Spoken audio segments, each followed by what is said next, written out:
Hello and welcome to a virtual conversation at Princeton University's Sharmin and Bijan Mossavar-Rahmani Center for Iran and Persian Gulf Studies.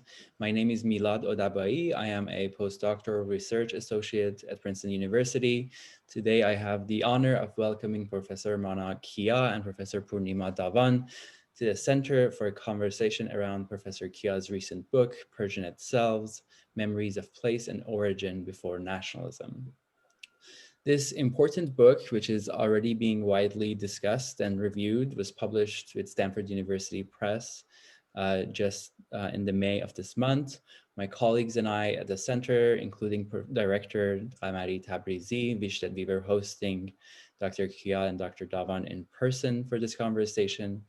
And of course, this will not replace an extended and live exchange of ideas, but we're nonetheless hopeful that this will allow wider circulations of a conversation around this important book. And I'm not saying this as a matter of standard promotion of a recent publication, but because at a moment when questions of history, tradition, religion, and the nation are central to political crises, exclusions, violence in Iran, in India, around them, that are as old as the history of modernity itself. Persianate Selves defamiliarizes us from modern debates and imaginations of social belonging and identification, and invites us to consider the present in relationship to what it elaborates as a shared cultural tradition in the Islamic East, the Persianate.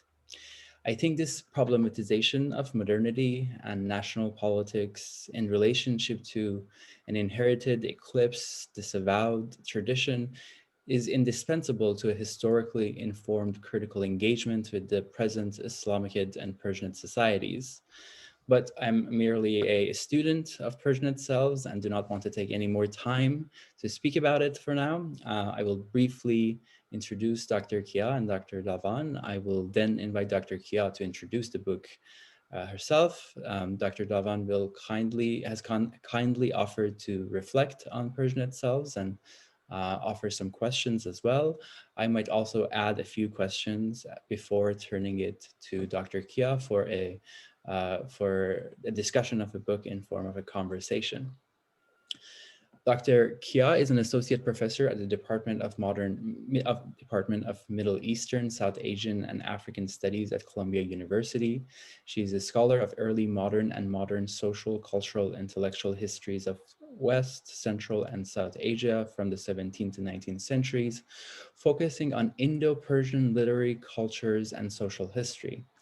I will not list Dr. Kia's many publications, but instead highlight that a common theme among them are connective histories, intra-Asian mobilities, and a historiographic approach that reflects on the limit of contemporary conceptual language for the study of the past. In addition to Persianate Selves, which we will be discussing today, Dr. Kia is working on a second book, which outlines how a shared sense of aesthetic and ethical form was socially enacted in the trans-regional circulation of people, texts, and ideas between Iran and India. Dr. Purnima Dhavan is an associate professor at the Department of History at the University of Washington, Seattle. She is also a faculty member at South Asia Center in the Jackson School of International Studies and affiliate faculty of the Near Eastern Languages and Culture and Civilizations Department. Dr. Dhavan is a scholar of social and cultural history of early modern South Asia with a particular focus on the relation between religious, linguistic, and status identities and cultural and political institutions, as well as social mobilities of Mughal period. Dr. Dhawan's research appears in journals such as Comparative Studies of South Asia, Africa, and Middle East, and key volumes on Sikh, Mughal, and Persian histories. She's the author of When Sparrows Became Hawks, The Making of Khalasa Martial Tradition, which appeared in 2011 with Oxford University Press, and a forthcoming book titled The Lords of the Pen, Literary Associations in Early Modern South Asia. I am particularly thankful that Dr. Dhawan generously accepted our invitation today to help us think through Dr. Kia's contribution and affirm the call of the Persianate, as Dr. Kia conjures, to simultaneously provincialize and deprovincialize the center's focus on modern Iran and the Persian Gulf. So thank you very much both. And now I will hand the screen to you, Dr. Kia. Okay, thank you. I really want to thank the center, its director, Behruz Qamari Tabrizi, Milad Odebai, and Purnima Dhavan for taking the time to organize, to read, and to spend more time on Zoom. So I'm going to start with a broad overview, and I'm going to start screen sharing in a minute. Just as a background, as you may know, Persian was both a dominant language of the Islamic East, and it was used by Muslims and non-Muslims alike. And from about the 14th to the early 19th century, it was a language of power and learning across Central, South, and West Asia, used for a variety of purposes, including for government, philosophy, Sufi literature, historical commemoration, storytelling, poetry, and ethical literature. As a result, a sort of heavy and continuous circulation of people, texts, practices, and ideas connected Persianate Asia, this kind of broader sphere. This mobility that I try and kind of the work that I'm doing is trying to show sustained a shared cultural hermeneutics across these regions that could be taken up by rulers to form imperial ideologies, utilized by merchants in everyday transactions, or invoked by mendicants in their peregrinations. Persianate sensibilities had to be acquired because one was never born with them. Persians were thus a kind of person who had received a particular form of basic education that imparted the Persianate, through which they understood and engaged with the world. So here, Persian is a textual corpus whose encapsulated meanings also lived and circulated orally in stories and in verse for broader audiences. Okay, so now I am going to put the screen on. So the book is not a story of empires, but nevertheless, here is this state of things in 1700 to give you a sense of this is not coeval with the Persianate world. Central Asia was also part of this domain, and the Ottoman domains kind of much more unevenly so, definitely by the 18th century. But nevertheless, this is the story that we're usually told as a story of empires. So my question sort of coming into this is, in general, what kinds of histories, meaning worlds, ties, and divisions do we see when we look beyond nationalist and regional frames and even imperial frames to the thick and deep past connecting various parts of Asia together? And I realize that speaking of connections runs the risk of romanticizing a cosmopolitan pre-modern. But when I started this work, I was writing in the context of scholarship that assumed divisions. And knowing what was shared seemed essential to a truly historicized understanding of what was not. So when I began this work, a lot of what I read, and this was a while ago, and there's been a lot of great work done since, but much of what I read still evaluated the period before the rise of colonial modernity with categories, terms, and understandings belonging to this later period.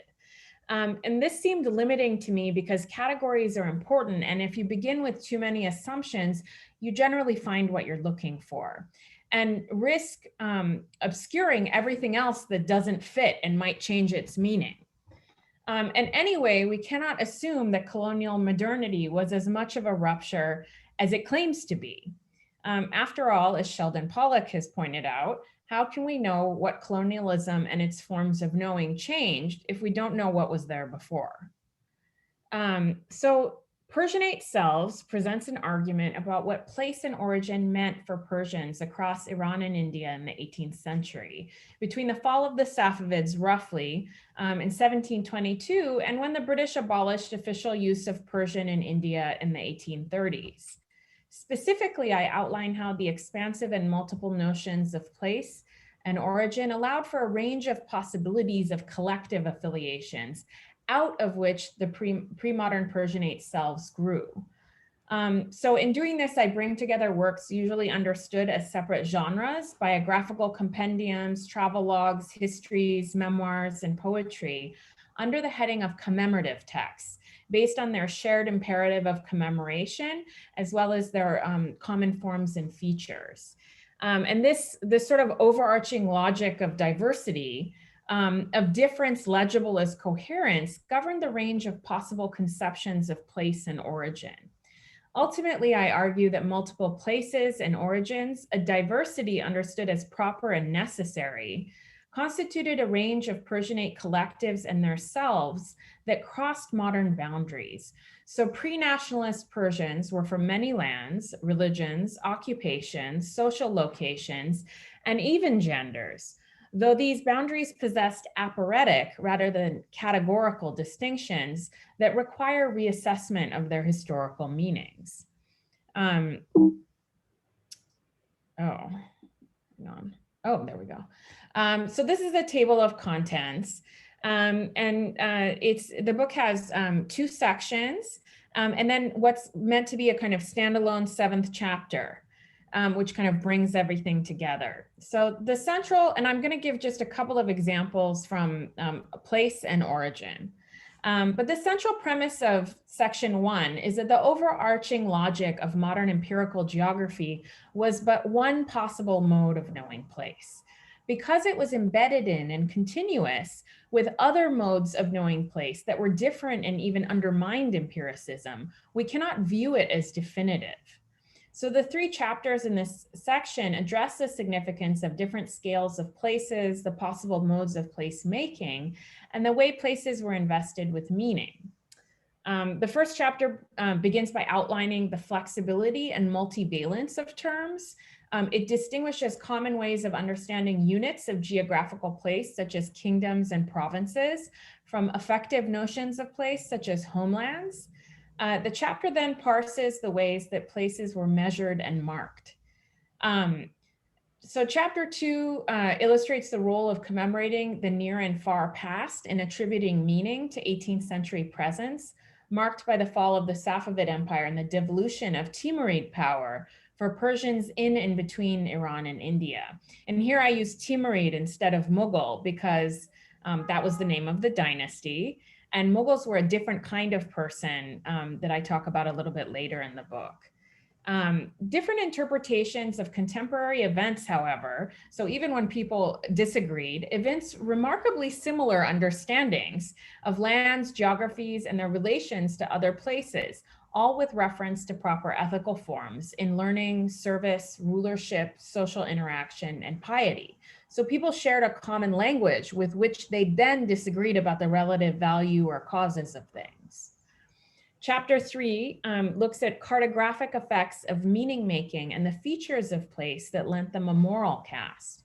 So widely recognized features of urbanity, learning, just rule, and the storied tradition of Persian and Islamic narratives connected the universal with the local in particular.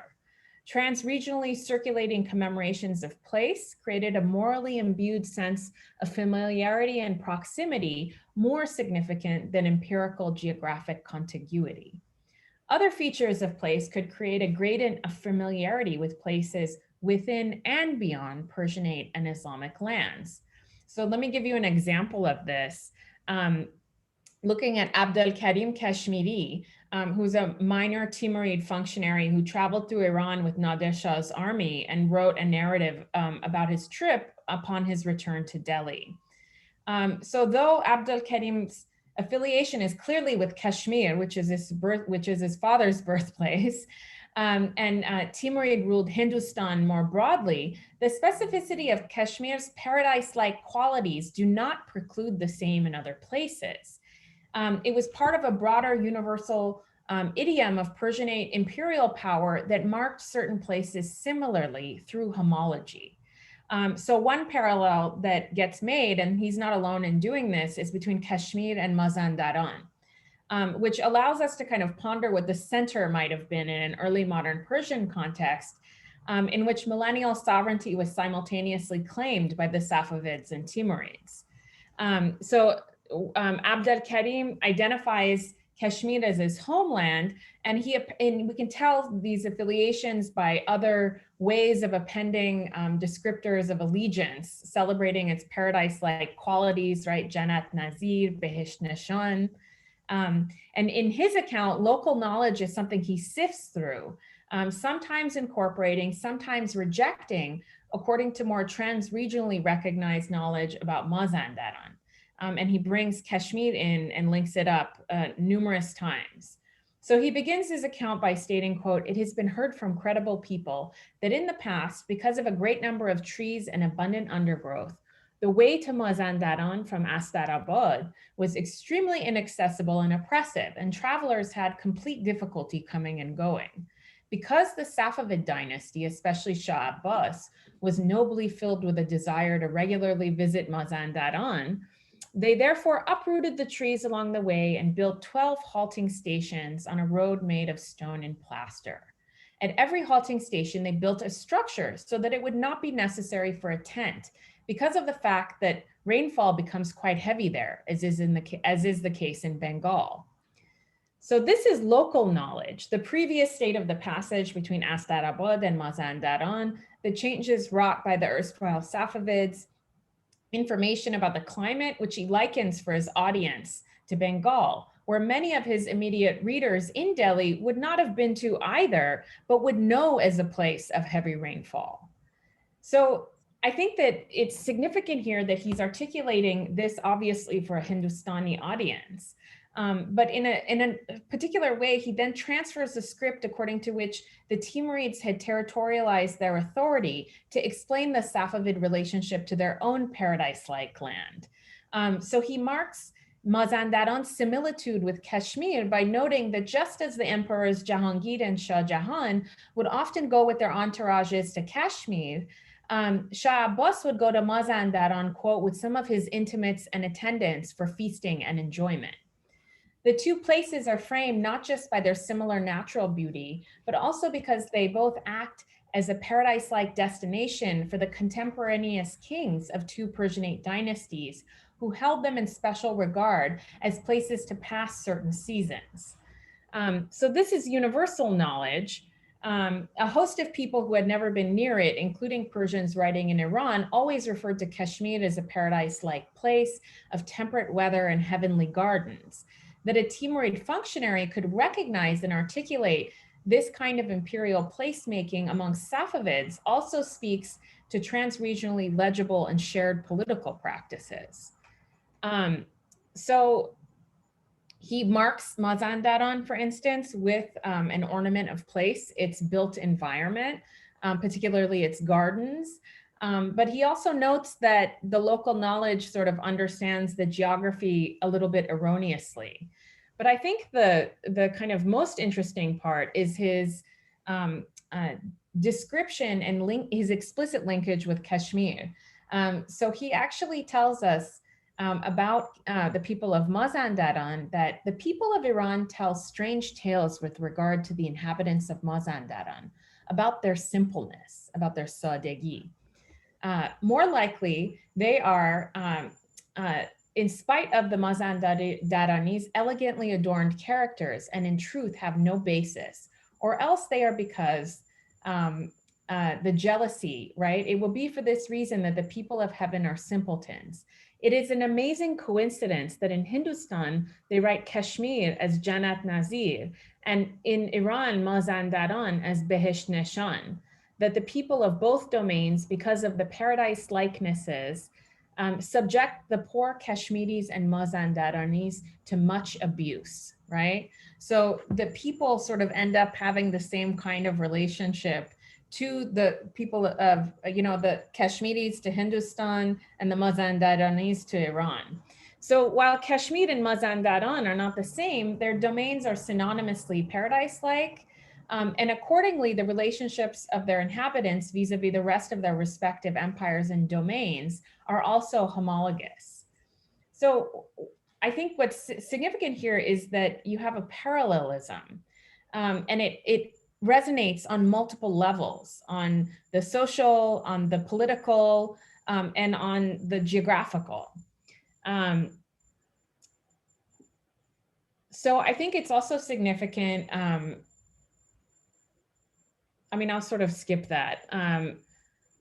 So according to, I think the larger point is that according to Persian geocultural understanding, certain places like Kashmir were understood to be paradise-like, whether or not an author had been there, or whether the place was within the political domain with which they affiliated.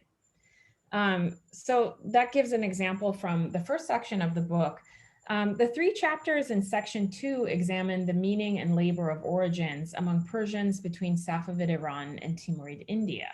And here I begin with the common modern assumption that a homeland in the Safavid kingdom established a primordial Proto-Iranian loyalty that marked all migrants to India, even those in Timurid imperial service.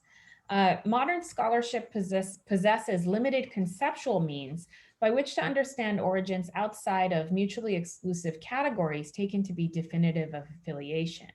So place is usually given prominence along with religion, nationality, and ethnicity.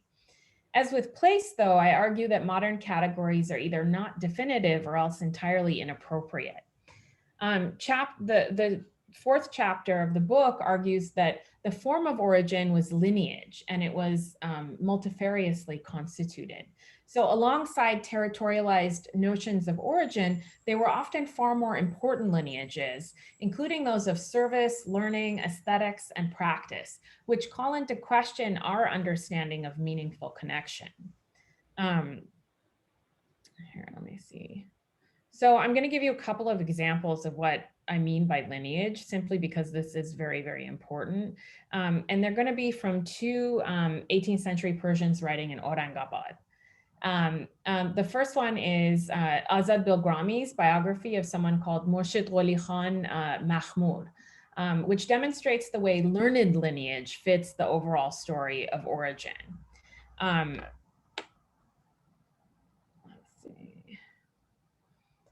So his original name is Mirza Lutfullah. His father, Haji Shokrullah Tabrizi, entered Hindustan from the land of Iran and established his residence at the port of Surat. Murshid Qoli Khan was born in Surat in the year, I'll just say 1684. And after he had arrived at the age of cognition, he was at the service of Agha Habibullah Isfahani, one of the established men of learning resident in Surat, who was one of the senior students of Agha Hossein Khan Sadi, who's a very important Safavid scholar, never went anywhere near Iran. So born in Surat, Murshid Qoli Khan had links elsewhere. He was the son of a migrant, educated by another migrant in Surat, who was a student of one of the most illustrious late Safavid ulama. The benefits of this kind of service included location in a learned lineage that appears across Timurid domains. It's multiply referenced. The other half of the entry mirrors these exalted origins with details of illustrious patrons and high positions in Bengal and Hyderabad. Here, late Safavid learned lineages are rooted in Persianate sites of the subcontinent. So learning and service were amongst the most important lineages that commemorated origin. And here is another Aurangabadi. So in the preface to his Tazkere, Gol Rana, Lakshmi Narayan describes himself as pen-named Shafiq Aurangabadi, who from the beginning of eternity has his excellency Azad Bilgrami's brand of servitude on his forehead. So he's writing in Aurangabad. He identifies himself as Aurangabadi, which when uttered in that place seems to indicate an immutable and autonomous native identification. Yet Shafiq, that's his pen name, is speaking to an audience broader than his own locale. He calls himself Aurangabadi, speaking to Persians from elsewhere or in another locale. He introduces himself with a proper name, a pen name, a place name moniker, before distinguishing himself as literally marked by his teacher. Sayyid Ghulam Ali Azad Bilgrami is, I might have messed that up, is the noted poet, scholar, and participant of the prominent Naqshbandi Taqiyya of Aurangabad. So Shafiq's relationship with his teacher is a lineage of knowledge, part of his origin. later in his biography, before any mention of his birth, he narrates a particular story of his origins. And this is a very long quote. I'm not going to read it.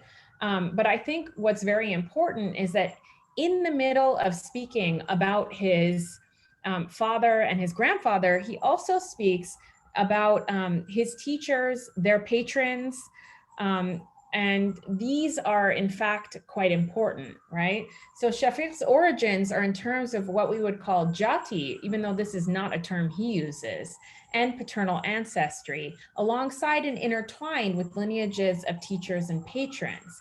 His origins and their names come together to make him a Hindu, a Timurid administrator, a Persian man of letters.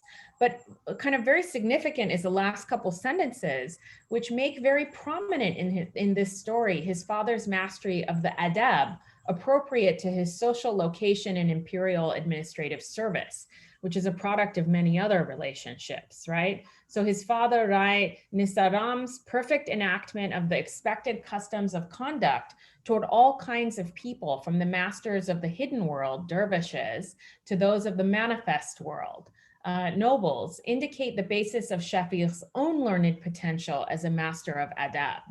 So Shafiq's account of his origin is typical in its primary emphasis on genealogies and in the specifics of his occupation. In the midst of these origins, place appears but does not alone constitute origin. Rather, place was almost always bound up in other kinds of lineages and almost never singularly given. So that's a kind of way of describing individuals. But in chapter 5, I look at pre-modern notions of social collectives through the adab of their telling. And I find connection between various lineages of birth, of legal status, and other formal socially regulated relationships, such as patronage or discipleship.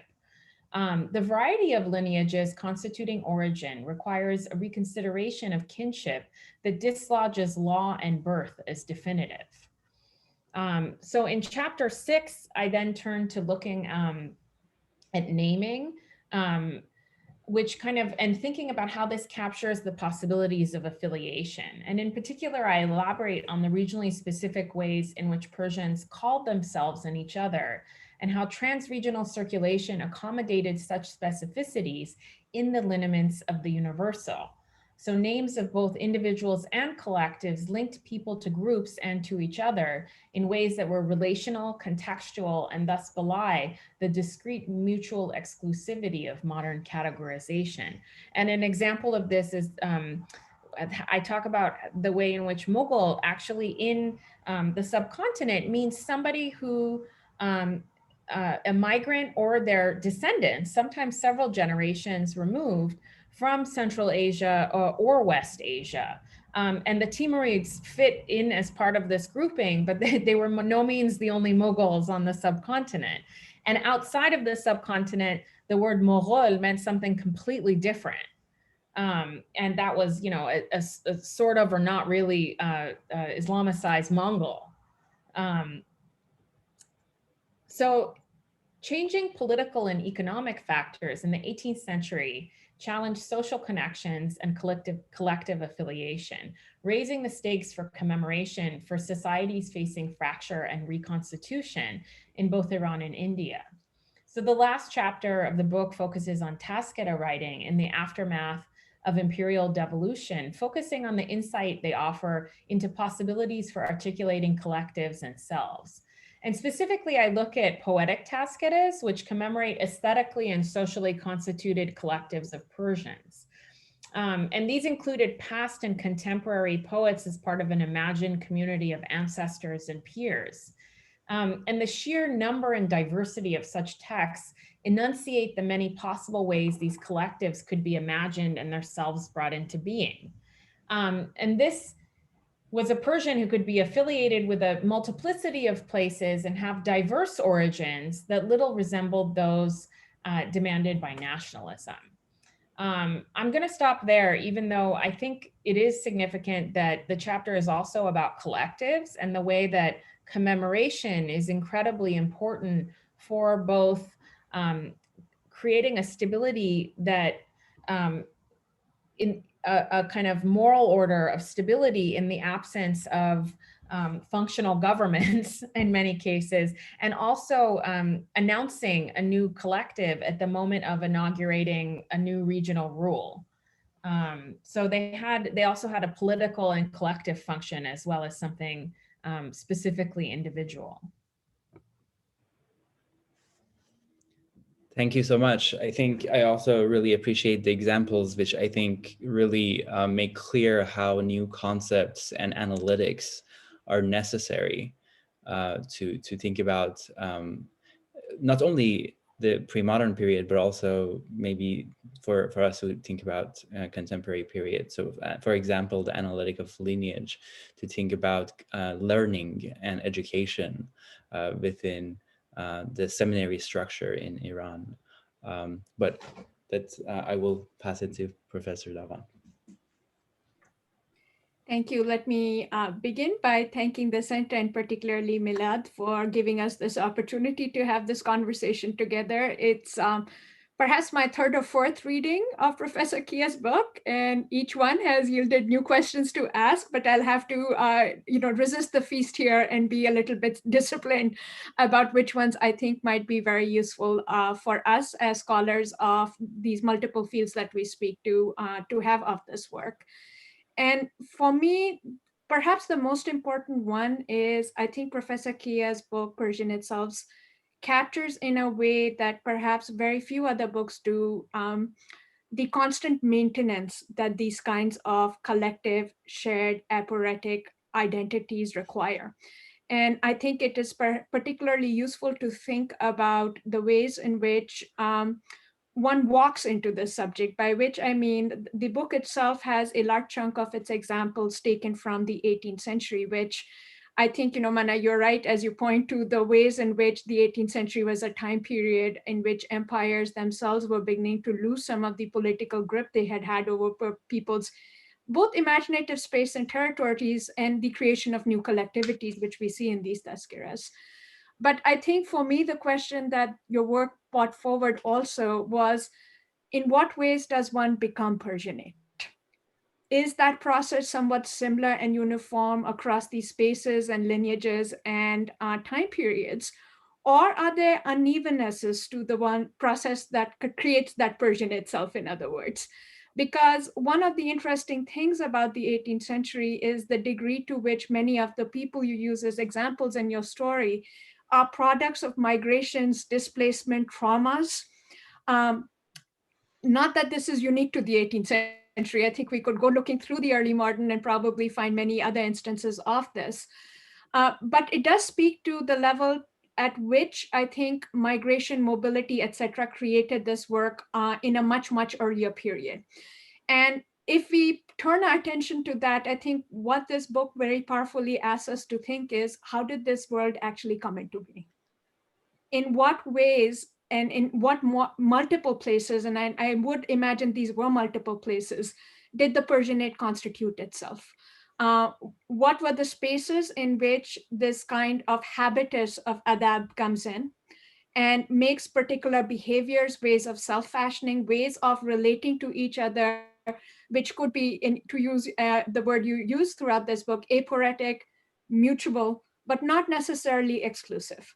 And when I think about that, I think again about the fact that tazkiras are a written form, but they're constantly gesturing to another way of interacting and exchanging and mapping, which is oral and performative. So in very odd kinds of ways, this highly literate, learned world that you are talking about is constantly gesturing to this other world, which shares space not just with literate, learned elites, but also with merchants, soldiers, artisans, workers, women who might not necessarily have the same kinds of access to these learned elite spaces. And in a way, it makes me also then think about the ways in which this particular space of the Persianate came to have a particular hierarchical function. right? That hierarchy itself has a kind of historicity and a past that we as scholars now need to begin engaging with. And it may be in a space and a time very different from the 18th century. I suspect this goes back at least 700, 800 years, rather than within the immediate presence of the Safavid or the Mughals. But it is one that I think requires a scholarly attention in a way that we haven't really thought about very much. All right, so why do I think this is important? Well, one of the striking moments for me in Persianate Selves is that part where you decide to talk about gender, and gender as a particularly interesting but uneasy place in the spaces where the Persianate is collected. And if you don't mind, I just want to talk to our audience about this, because to a certain extent, I think this hallmarks the way in which the way you frame the Persianate has many possibilities, but is constantly warning us not to romanticize, to not achieve and think about the Persian itself as something that was without its struck features of hierarchy and exclusion as well, right? So this is from page 121, for those of you who are fortunate to have copies of this book. You point out that when talking about women, quote, paucity of preserved work and biographical information, absence of proper names, leaving largely pen names, and gendered behavioral norms flatten geographic, temporal, and social distinctions of origin. Set apart from men distinguished by their place of birth, rank, or temporal proximity to Azar, women became lesser poets whose sex became their most important characteristic. This marginality indicates one limit of the Persianate. And I like that particular section quite a bit, because as scholars of the Tazkira culture in particular, I think many of us have had to grapple with what forms of collectivities are both being enabled and what forms of collectivities get subtly shoveled into lower ends of the hierarchy, where one can be mentioned, incorporated into particular lineages, particular forms of collectivities that are celebrated, but not have a fully participatory place in it. And just in the ways in which you talk about women, I think there are areas of the Persianate that hold possibilities for scholarly analysis, because they speak to identities we don't often talk about, but which other scholars have brought to our attention. And here I'm thinking of, for example, the question of slaves, which are very much part of this Persianate universe. And I think of our colleague Indrani Chatterjee's work, for example, with the poet and biographer Miskin, who in fact uses all the tools of the Persianate to reconstruct a new identity in the 18th century, leaving his slave self much further behind, and actually recreates himself as an Amir or noble in Northern India in the 18th century. But just the obverse of that is also possible. There are people, for example, mentioned in Tazkiras or written about in chronicles and accounts, who perform a kind of what I would say be'adabi, right? Acts that cannot be forgiven within the cultural context of how this collectivity is constructed, that are always kind of pushed into the no being land of not actually having a self or a collectivity to form to. Each of these examples then is a good opportunity for us to think about what we might not know about both the constitution of the Persianate, which has to be reconstituted for every person in each moment in each generation, but also about its fringes. I'm particularly struck every time I hear Mana speak about the fact that this is happening in places and locales that are all vocal and multilingual, right? Even people who are not literate often possess knowledge or at least facility with one other language community. And this gets me to the question then, if we think of the Persianate not simply as a learned and written space, but also one that has features of orality that can code switch in that shared oral space, how is the Persianate helping to perform and create and assist perhaps the creations of new collectivities in other languages? And I'm thinking about this because, of course, we often think of the connections between Arab and Persian literary culture.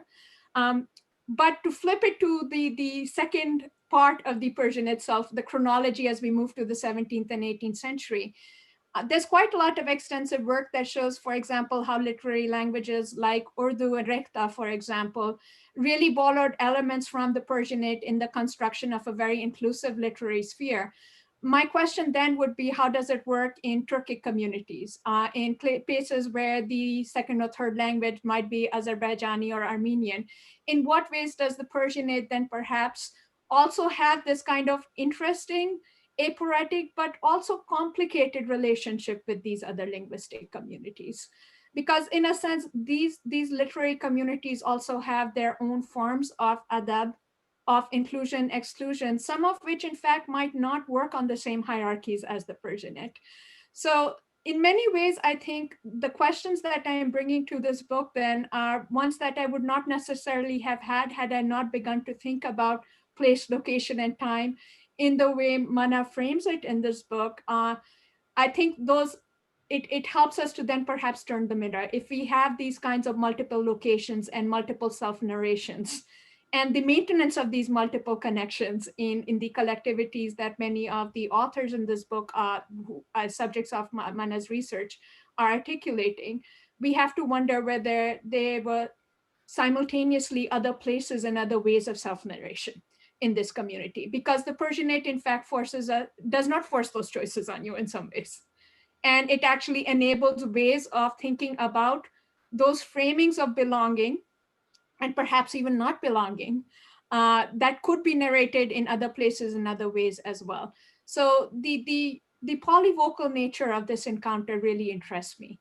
And I was wondering, since I'm sure you have moved on to other projects and have heard back from people responding to your work, the extent to which you have been thinking about the lingual characteristics of belonging and not belonging in these spaces, because I think it is one many scholars of the Persianate world, because we always have a foot in much more than one linguistic community will think about.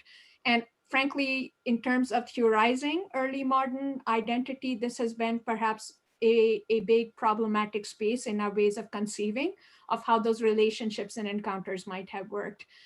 So I would love to hear your ideas about it. And I would also like to hear a little bit more about that question of what does not belong to the Persianate then. Thank you so much. Those are wonderful thoughts and questions. I completely agree with you about a longer kind of temporal frame, and I actually don't really like early modern. I'm increasingly moving away from it because I think I think, every type of justification for it that I've read, it's completely Eurocentric. At the end of the day, it's like we all became early modern together, but still according to a set of terms that aren't taking into account these other contexts.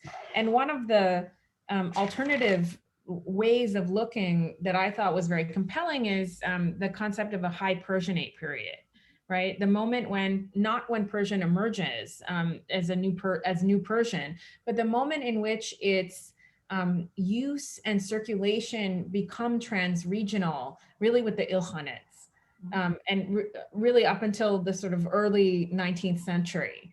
And that is much more helpful because it helps us connect to a series of practices and intellectual germinations that I think you can't, if you cut everything off at 1500, you simply cannot understand what's going on or why. And one aspect of that sort of growth that comes into being, beginning with the Ilkhanids and moving forward, is this process of and practice and tradition of creating homologies, if not outright translations, right? And we see this like in Rashiduddin's Jame al-Tawarikh, right? Where he brings in, and he's using a previous template, but it becomes different. He's using and drawing on the template by which earlier Islamic translations of pre-Islamic Persian history and traditions and figures took place. But then he's basically using that template to incorporate Mongols, right? Who are not like, and he makes them monotheistic, and he makes Oghoz Khan into Jamshid of the Turks, and he uses, and this is the beginning of a long tradition that continues, for instance, of using the pre-Islamic Persian to create inclusion for those who are not Muslim, And I think one of the things that I really chafe against is this tendency in early modern South Asian scholarship to make everything very, very unique to India. And when you start at 1500, you start to look at Akbar's translation projects at the Mughal court, and everyone just thinks, wow, India's so special. This is where we had translation and multiculturalism and all of this. And one of the things that I chafe against is that there is a kind of, he's using something that's already there for a particular purpose and in a particular way, which should be understood in its distinctions, but not as something new and invented at that moment. And so there is a kind of way in which understanding a larger tradition of practice becomes very, very important. Now, your point, the point about unevenness is also very important. And, you know, that's where the kind of work that I'm interested in very much is not something that I want to do by myself or I can do by myself. And I depend on people who work in more multilingual contexts or even in more local contexts, such as your own current work, but also people like Francesco Orsini, thinking about multilingualism. And I'm talking about the people doing this in South Asian contexts, but there's also really interesting work being done on the relationship between Turkish and Persian in Iran that I think is very interesting. And I need to depend on that stuff. I think the question of unevenness, however, needs to be decoupled from this basic idea that Persian is native to Iran and foreign to India. And because I think that that unevenness actually exists in the context of Iran itself, right? Where even in the 20th century, only 60% of the population were native Persian speakers. And we have, you know, Nasiruddin Shah didn't learn Persian until he was about 14. So this is not a mother tongue or a native language, you know, and people like Sheldon Pollock have unwarned us that, you know, mother tongue and native language are a very modern idea. And so we need to think about unevenness in different ways. And I think social location and occupational location is very, very important and is one of those necessary considerations and thinking. I think circulation is important, but I also think when you were mentioning about how a lot of the people I talk about are products of displacement, I mean, one of the things I do is I try and read texts that move transregionally with texts that don't move transregionally. And a lot of the people that I talk about, I mean, some of them travel, but some of them don't unless, I mean, Mir goes from like Agra to Delhi, right? And I mean, at the very end, he goes to Lucknow, but that's it. So that's, you know, that's you know, Hindustan in the small sense. So, I mean, not everyone is this sort of grand traveler either. And I think that that's important. And we also have, I think, circulations of people moving within Timurid and the sort of imperium itself that understand themselves as displaced. And I think that's a very valuable way of thinking about. Now, in terms of actual spaces, I mean, there is hierarchy, there is difference, and there is the oral nature. And this isn't something that I ended up putting in this book because I had to cut a lot out. But there are glimpses both of these social spaces, but also of the way in which verses and stories travel outside of print. So sometimes you'll see people writing down verses and, you know, they'll write body stories and body verses down. And some of them will say, you know, and will hint at a disagreement about whether these things should be written down or not. And they'll say, you know, I'm writing this down because it's very famous and because it was on everybody's tongue in the bazaar, you know, and then they'll say, I'm writing this down but I know that not everyone agrees it should be written down, and it's about somebody, having sex with a prostitute or something like this. But there are hints of conversations about it. But the funny thing about that particular instance is that the person ultimately justifies writing it down by saying, even though there's disagreement about whether or not it should be written, everybody enjoys it, right? Everybody loves these dirty verses. So, I mean, there is a kind of way in which you can see a set of overlapping and parallel textual and oral verses. And, the work that's been done on storytelling as well has been very instructive in this regard. Because these are things that, the Hamza-Name, for instance, had a textual life, a performative life. And it's one of those things that actually manages to kind of straddle the court and the bazaar, and many spaces in between. I think your point about those who are less heard, less learned and less heard. I mean, I tried to get some kind of, and I'm not sure if I talk about it so much in this book, but in further work that I'm doing, I'm looking at the range of education. And I mean, part of what I try and do is look at some of the things that were most broadly shared.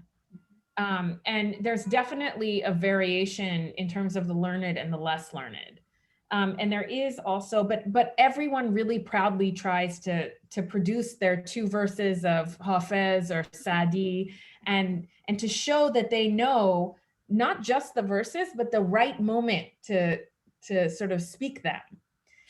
So, I mean, I think that there is a kind of, and I want to talk about this in further work, but there is the way I try and think about the Persianate is not about mastery, although there are masters, but of a certain kind of longing for belonging that is showed and can be inhabited in different ways. And I actually found this to be pretty appropriate, because even when you're thinking about a very commonly associated with meaning in Persian at this period of time are the kind of concepts of Sufism. And the idea is that different people have different proximities, right, to that perfection. And there's a few really like close to perfect people, right? And we all want to get as close to them as possible. And we all can and can't get past a certain proximity. And I think that it kind of adab and the mastery of it and being a sort of possessor of heart, as Sahib did, functions very similarly. And and there's a lot of debate, and there's always a kind of audience that is both being, that is being performed in front of and persuaded about one's location in a very similar way. I do think that there are definitely biadab people beyond the pale, both, and I was able to find a couple instances, both people who get excised from mention, but also people who are just,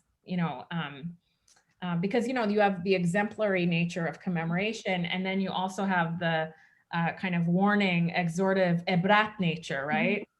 So sometimes people are commemorated that are beyond the pale. But one of the things that I found most interesting really at the beginning of the work was that those people were not who I thought they would be, right? They were not non-Muslims. They were not women. I mean, they could be. So even though a woman was understood to just not be as good as a man, you just found plenty of exceptional women.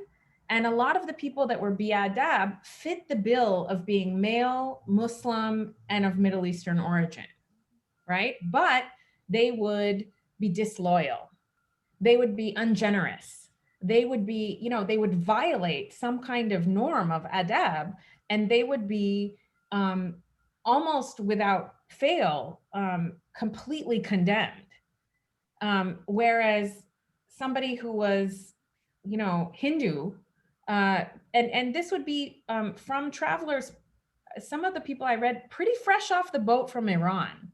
So not people that you could say, well, they've been in India, they've learned about non-Muslims and they've become very tolerant. right? You know, my favorite one is Ahmad Behbahani, right? Who's a mujtahid and whose dad was known as Sufi Kush, right? And he's going around India and he condemns other Iranian migrants who betray, for instance, Tipu Sultan, right? Not even another Iranian. And he praises someone that has been studying with him, a Hindu munshi, who studies Akhlaq Nasiri with him, for, you know, being polite and knowing when to come visit him and see him off in the proper way. And so, I mean, for me, this was very strange because it made me realize that, wait a second, the criteria that we're all told to expect is not what is operating here. And so what I would like to figure out is, what is the criteria? Now, this doesn't mean it explains everything, but it seems to have far better explanatory power than an assumed kind of proto-nationalist affiliation, or, you know, someone is always right because they're a man or they're Muslim, right? We always love the Muslims more than the non-Muslims. These things just don't seem to work. So for me, that was the, it's not that biadabi doesn't happen, but it brings up a lot of interesting questions about the criteria and morality in the kind of terms of the social order and moral order of the time.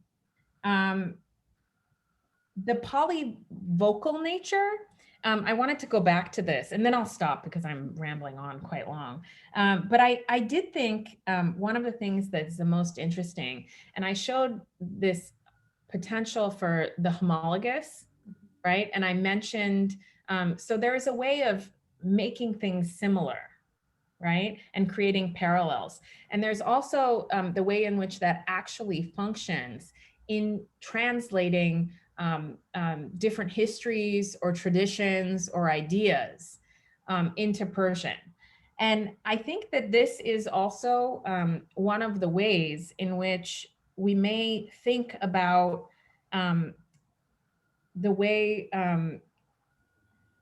in a multilingual context, new ways of being able to talk about oneself, about collectives, and about their kind of cultural structure and their adab may come into being.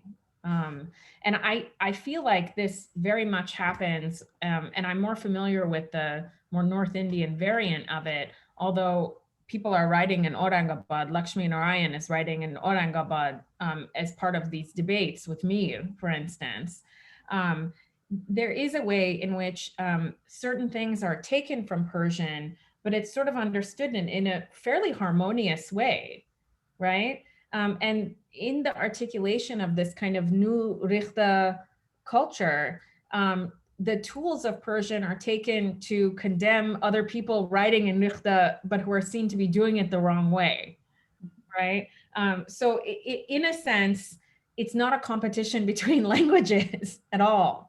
But I think that there is a kind of translation and coexistence that can happen, even as there is hierarchy and exclusion, right? But I do think in the end, the Persianate tradition is something that is trans-regional and has a sense of its own universalism, but can also be used to create and articulate things in very local and specific ways. So it has that simultaneity. So what do you think eases the conversations between these different kind of nested groups? And I'm thinking most powerfully of the ways in which punning, humor, satire works in these cultures, right? Certainly in the South Asia sense, the use of ihamgui, taking words that sound similar in two different languages and creating elaborate literary puns around them is one practice. But hajv and satire is another. And, I would agree with you in most cases that seems to target the rich, the powerful, the well-placed, people who are insiders in every sense of the word, right? Do you see those transgressive genres as basically reinforcing the elaborate rules of etiquette that adab expected? Or do you see them as being transgressive in a different sense by moving cultural spaces into new ambits, new groups that are being pulled into this, and perhaps articulating their identities in slightly different ways.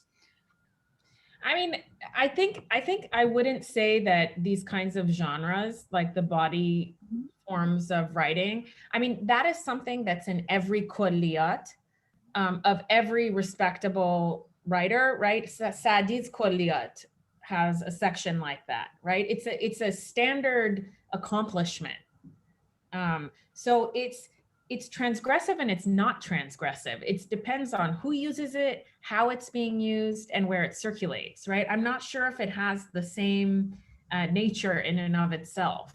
But I do think, you know, even some of the examples that I tried to give, and I talk about this in another work in the context of religion, but in the context of gender, I gave this example, right? Where, you know, women are talked about in a particular way, and then they talk in a way that doesn't necessarily accept a lot of those exclusions, right? They push back against the marginalization. And they do so not necessarily using a transgressive genre, but in fact, actually the opposite, right? But doing it perhaps in a way that is very transgressive. And when I cited someone like, you know, and she's not the only one, there is a tradition of women's body poetry, right? But I'm not sure. I'm not sure it's only used by those who are marginal. And I think that is actually precisely the point, right? And that is understood to be an accomplishment. Otherwise, why would it work?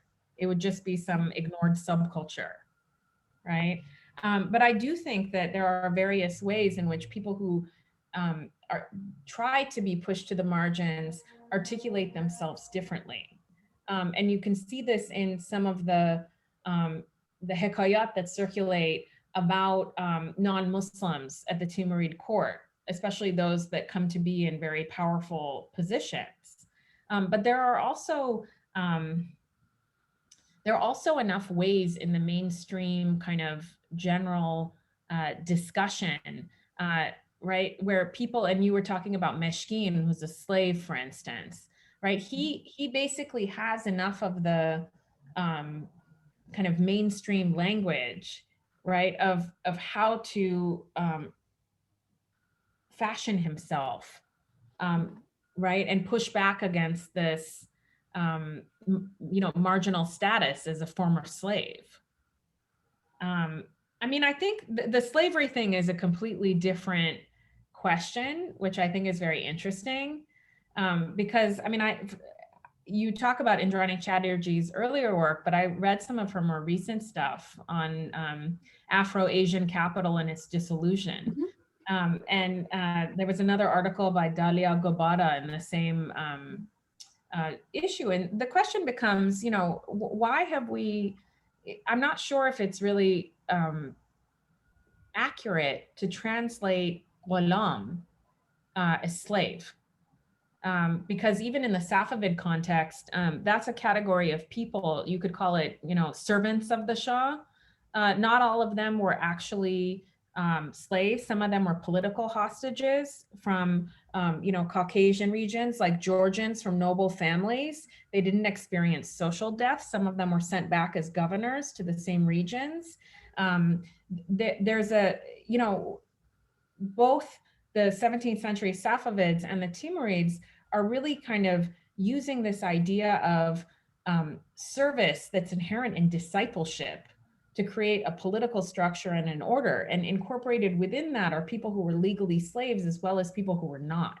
And it forms a kind of continuum. And it doesn't mean there's no hierarchy, but translating ghulam into slave kind of superimposes it on a very stark distinction of freedom and slavery that exists in a kind of very modern Western way of thinking that I don't actually think is very helpful for understanding what was going on in terms of relative social statuses. So I do think that slavery is such an underexplored topic for Persianate worlds that I think we do need to be cautious about thinking about the very ambiguity in those terms, right? I mean, similar to other terms that might be used for service, like Naukar Yeah. and Naukri, right, which can cover a multitude of connections and relationships. I feel like we haven't quite dug our understandings of it, but there's also sometimes a kind of visceral unease with talking about the unfree, Yeah. particularly when it is marked and separated in our own modern understandings with race. And I think this is kind of an unspoken no-go area in our field for a very long time that does need a fresh look of eyes at it. I mean, this is something I've actually been thinking about, but I think that thinking about kind of a continuum of different forms of bondage, right? I mean, it's not clear to me who was free. Well, yes, and I mean, you take the female slave or the female concubine through their life journey, they could occupy many different roles and many different kinds of both freedom and unfreedom. So, well, we could talk for this forever, and think Milad has questions.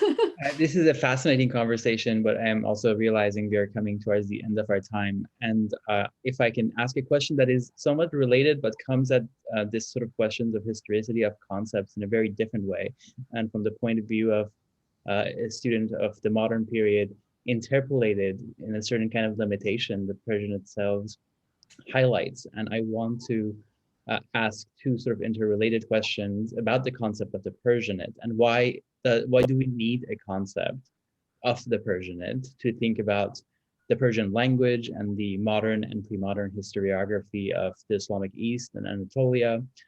And what do we make of the fact that the Persianate doesn't have an equivalent in the Persian language?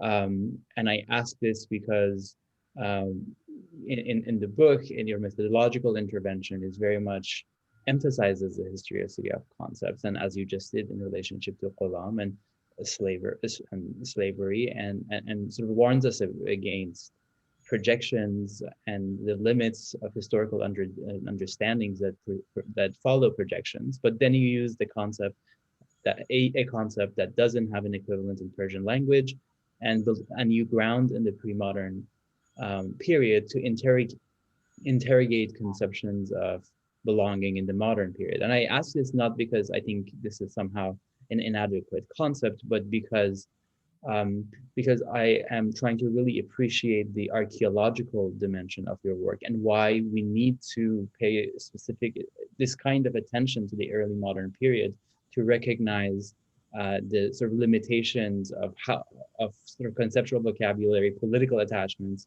that we inhabit today. And the second question related, as you sort of lay out in the book, the concept of the Persianate was put forth by Marshall Hodgson's Historiography of Islam and Islamic Societies. And you argue that both Hodgson and Shahab Ahmed's more recent writing on Islam failed to recognize the singularity of the Persianate. And I don't know if you feel comfortable with that word singularity, but about the sort of historical specificity, and they treat it as a sort of version of the Islamicate. And you very much argue that the specificities of language, articulations of proper form in language, and the building of tradition that sort of follows these articulation of forms matter.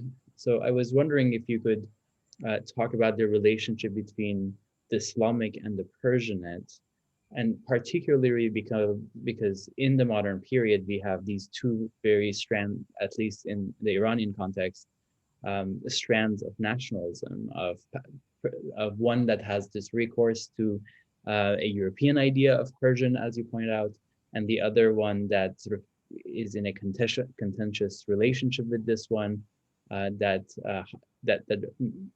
turns to Islam or the Islamic as within a national modern imaginary. And if we can be brief, because I don't want to keep everyone much longer. Thank you so much.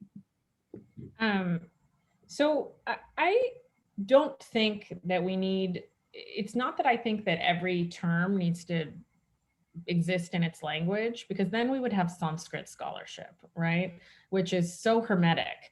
I mean, there is a way in which certain ideas adab among them, but also the Persianate. I mean, adab is not mentioned every 20 seconds in the sources, but it is there, right? It is, and I think the thing that was interesting for me is two things. One is reading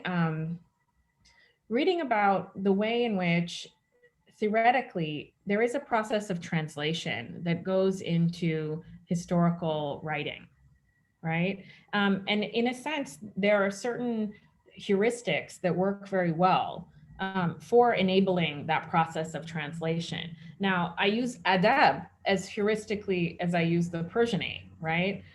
You have discussions about Ajam, about Farsi Guyan, about Tajik, right? And these are allusions to Persian speakers of particular types. Now, there's not one singular word that gets used, but we're also talking about a different conception of a different form of epistemology. And so if we're talking about an apparatic governing logic epistemologically, then we don't need one singular term, right? What we end up with is a kind of chain. I do think adab is, the other thing that very much helped me is in the kind of realm of conceptual history, there are terms and concepts that are explicit, and there are ones that are so embedded that they function as kind of meta concepts. And I really understand adab as a meta concept. The Persianate is a pure heuristic, and it really kind of, it helps me translate into English in a way that helps me undo also some of the unhelpful and unthought out translations that have come from just automatically using modern concepts, right? So, I mean, that was the thinking of it. To take Persianate, I definitely don't think Persianate is singular. But I do think Shahab Ahmed does something very interesting, which is a lot of what he describes as Islamic can in fact be made in a lot of ways to be Persianate. And his whole idea of the Balkan Bengals complex falls apart when Persian falls apart as a trans-regional language. I think, and he's drawing on Ottoman sources, he's drawing on Arabic, he's drawing on Persian, in some cases Urdu. But one of the things that's very interesting is that there's no attention to, and obviously many of the people that are writing in these languages are multilingual, right? And they would have been familiar with lots of things, and there are things passing back and forth. But I also think that there was an understanding, simply because multilingual people relegated language use for particular genres, for particular contexts. And there was an understanding that certain things were appropriate to certain situations or forms of writing based on the tradition. So not paying attention to, and I don't think we have a lot of work on this, but not paying attention to the way in which generosity is outlined in a particular language tradition, its stories, its texts, its poetic tradition, differently in another language seems to me a bit strange. So I do think that is at least something that needs to be argued, that language traditions don't matter. And we cannot just assume that. I do think one of the things that's very interesting, and I found the specificity of Persian in some of those stories, right? Like, yeah, in North Africa, they have the word adab too, right? But did every Persian king fill out the meaning, like stories about pre-Islamic Persian kings fill out the meaning of what that meant, right? So that's one thing. The other thing about the Islamic, I'm not going to go too far into it, not just because of time, but because also this is like another future work, is that Shahab Ahmed gives us so many important and helpful interpretive tools. But there are moments where he tries to explain, a Sikh wrestler's invocation of Ali as Islamic, but he just can't explain it by just using Islam, right? And it's really the concept of Pahlavani that he needs to make that transference, right? It's a homology that exists in the Sikh tradition as well as in the Perso-Islamic tradition that makes that invocation possible and legible to the Sikh wrestler, not as a Muslim, right? You're on mute, Purnima. I said we have come to the adab of the Zorkhane then. Yeah, no, Right? but I wasn't able to explain it. Well, And in these martial cultures, those are also important contexts with their own rules. Yeah, but I think that the homology comes with the concept of pahlawani, right? And so that is the link. And so that's a kind of moment in which actually the specific language tradition is important. So I don't know if that answers your question. Yes, it does. And I am very much looking forward to this new work as well. If there are any last words, I think this is a great place to conclude. Thank you so much, both of you, for this wonderful conversation. Surely this will not be the last one I hope that we have about this book. Thank you so much. Thank you. Thank you. This was fun. Stay well, everyone. You Bye. too. Thank you.